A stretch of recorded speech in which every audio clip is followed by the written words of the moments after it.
যদি আপুনি বা আপোনাৰ পৰিয়ালৰ কোনো সদস্য এইবাৰ নৱম শ্ৰেণীত অৰ্থাৎ ক্লাছ 9ত পঢ়ি আছে তেন্তে এই ভিডিঅ'টি আপোনাৰ বাবে অতি গুৰুত্বপূৰ্ণ। অসম ৰাজ্যিক স্কুল শিক্ষা বৰ্ড অৰ্থাৎ আমাৰ পূৰ্বৰ সেৱাই শিক্ষাৰ্থীসকলৰ বাবে এটা বহুত ডাঙৰ আৰু ভাল খবৰ লৈ আহিছে। এতিয়াৰে পৰা আপুনি অসমীয়া বা আন মাধ্যমত পঢ়ি থাকিলেও গণিত আৰু বিজ্ঞান বিষয় দুটা ইংৰাজী মাধ্যমত পঢ়িব পাৰিব। কি এই সমগ্ৰ নিয়ম জানিবলৈ ভিডিঅ'টি শেষলৈকে চাওক। ভিডিঅ'টি আৰম্ভ কৰাৰ আগতে যদি আপুনি আমাৰ চেনেলটোলৈ নতুনকৈ আহিছে তেন্তে এনেকুৱা লাগতিয়াল খবৰবোৰ পাই থাকিবলৈ চেনেলটো এতিয়াই ছাবস্ক্ৰাইব কৰি লওক আৰু বেল আইকনটো প্ৰেছ কৰি থওক।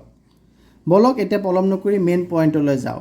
অলপতে অসম ৰাজ্যিক স্কুল শিক্ষা বৰ্ডে এটা অফিচিয়েল জাননী জাৰি কৰিছে 16 মে তাৰিখে আৰু এই জাননীটোৰ তিনিটা মূল কথা হৈছে, তিনিটা পইণ্ট দিছে।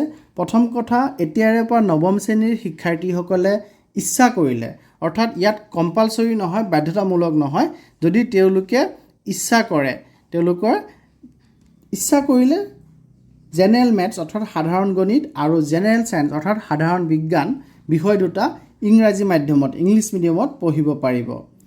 বাকী থকা বিষয়বোৰ অসমীয়া বা আন মাধ্যমত থাকিলেও একো অসুবিধা নাই। অৰ্থাৎ এই দুটা বিষয় ইংৰাজী মাধ্যমত আৰু বাকীকেইটা বিষয় অসমীয়া মাধ্যমত বা তেওঁলোকে যোনটো মাধ্যমৰ বিদ্যালয়ত পঢ়ি আছে সেই মাধ্যমত পৰীক্ষা দিব পাৰিব বা পঢ়িব পাৰিব, তাত কোনো অসুবিধা নাই। মাথো চৰ্ত এটাই, আপোনাৰ স্কুলখনত এই দুটা বিষয় ইংৰাজীত পঢ়োৱাৰ সুবিধা থাকিব লাগিব।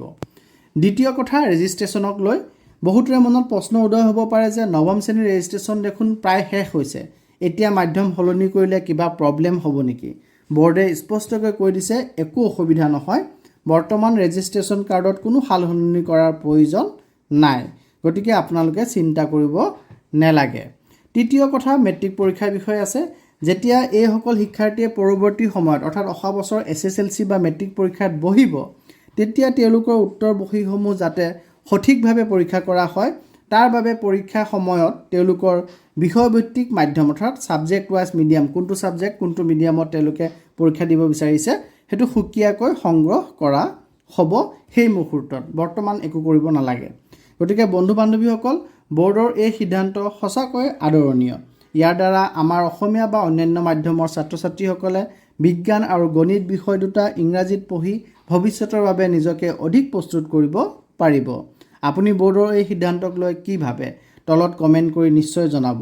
ভিডিঅ'টি ভাল লাগিলে এটা লাইক কৰিব আৰু আপোনাৰ চিনাকি শিক্ষাৰ্থী আৰু অভিভাৱকসকলৰ লগত প্ৰচুৰ পৰিমাণে শ্বেয়াৰ কৰিব। পুনৰ লগ পাম এটা নতুন ভিডিঅ'ত। ধন্যবাদ। জয় আই অসম।